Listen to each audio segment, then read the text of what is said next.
A serious investor is not likely to believe that the day-to-day or even month-to-month fluctuations of the stock market make him richer or poorer. But what about the longer-term and wider changes? Here, practical questions present themselves, and the psychological problems are likely to grow complicated. A substantial rise in the market is at once a legitimate reason for satisfaction and a cause for prudent concern. But it may also bring a strong temptation toward imprudent action. Your shares have advanced. Good. You are richer than you were. Good. But has the price risen too high, and should you think of selling? Or should you kick yourself for not having bought more shares when the level was lower? Or, worst thought of all, should you now give way to the bull market atmosphere, become infected with the enthusiasm, the overconfidence and the greed of the great public, of which, after all, you are a part, and make larger and dangerous commitments? The answer to the last question is a self-evident no, but even the intelligent investor is likely to need considerable willpower to keep from following the crowd. Imagine that in some private business you own a small share that cost you $1,000. One of your partners, named Mr. Market, is very obliging indeed. Every day he tells you what he thinks your interest is worth, and furthermore offers either to buy you out or to sell you an additional interest on that basis. Sometimes his idea of value appears plausible and justified by business developments and prospects as you know them. Often, on the other hand, Mr. Market lets his enthusiasm or his fears run away with him, and the value he proposes seems to you a little short of silly. If you are a prudent investor or a sensible businessman, will you let Mr. Market's daily communication determine your view of the value of a $1,000 interest in the company? Only in case you agree with him or in case you want to trade with him.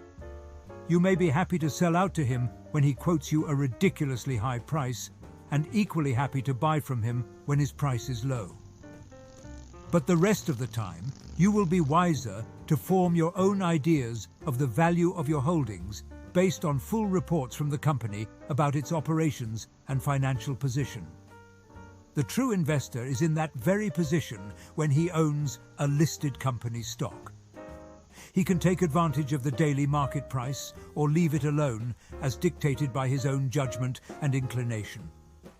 He must take notice of important price movements, for otherwise his judgment will have nothing to work on. Conceivably, they may give him a warning signal which he will do well to heed. This, in plain English, means that he is to sell his shares because the price has gone down, foreboding worse things to come. In our view, such signals are misleading, at least as often as they are helpful. Basically, price fluctuations have only one significant meaning for the true investor.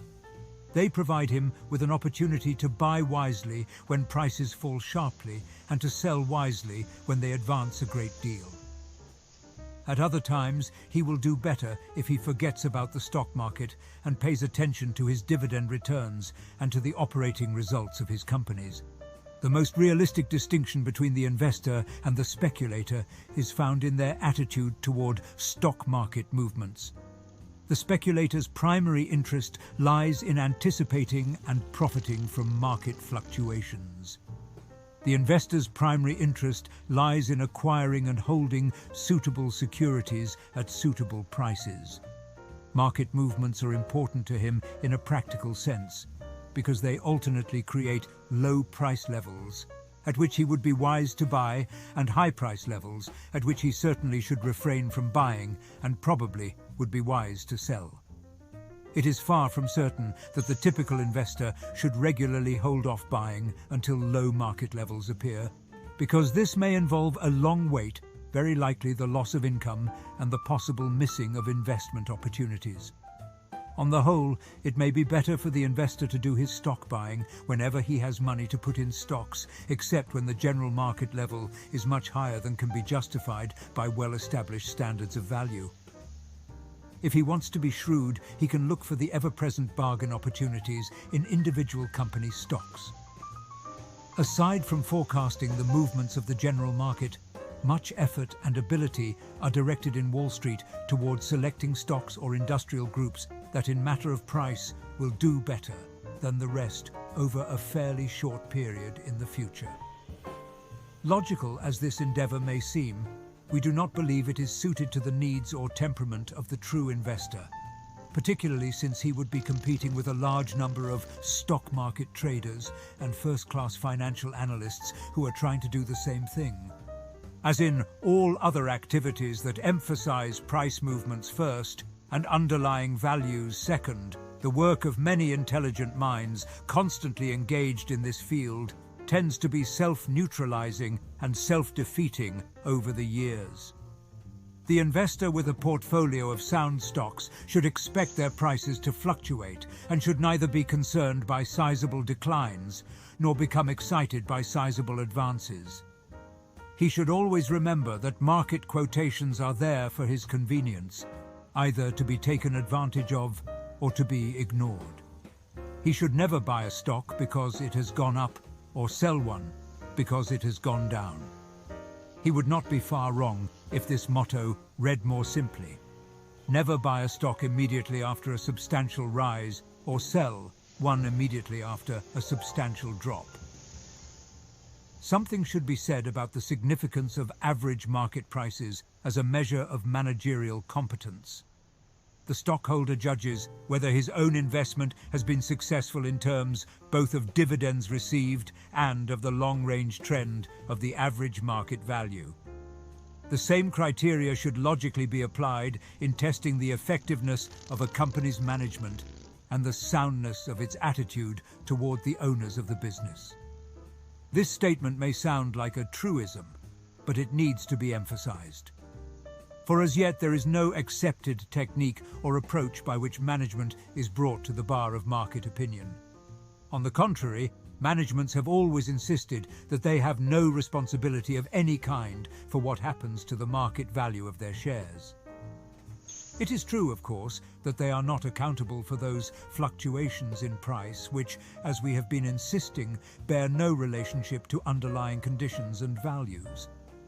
But it is only the lack of alertness and intelligence among the rank and file of stockholders that permits this immunity to extend to the entire realm of market quotations, including the permanent establishment of a depreciated and unsatisfactory price level. Good managements produce a good average market price, and bad managements produce bad market prices. What does all of this mean? When you buy shares of a company's stock, you are becoming a partial owner of that company. In theory, buying 100% of a company's stock would make you its sole and complete owner, effectively taking the company off of the market. Yet buying 0.01% of a company is not fundamentally different from buying a much larger stake. In both cases, you gain a legal claim of ownership to the profits generated from the company's business operations. In the past, the concept that buying shares equates to buying a stake of ownership in a company was made clear by the fact that shares bought and sold as physical certificates containing the relevant logos, signatures, and engravings of the company in question. Today, shares are almost exclusively digital in nature, with no visible relation to their issuing company other than the small and abbreviated ticker symbol. This dematerialization of shares has made it all too likely for investors to forget what the act of buying shares actually entails. It can become, at least subjectively, more like a bet in a casino than a decision to become a partial owner in an actual business.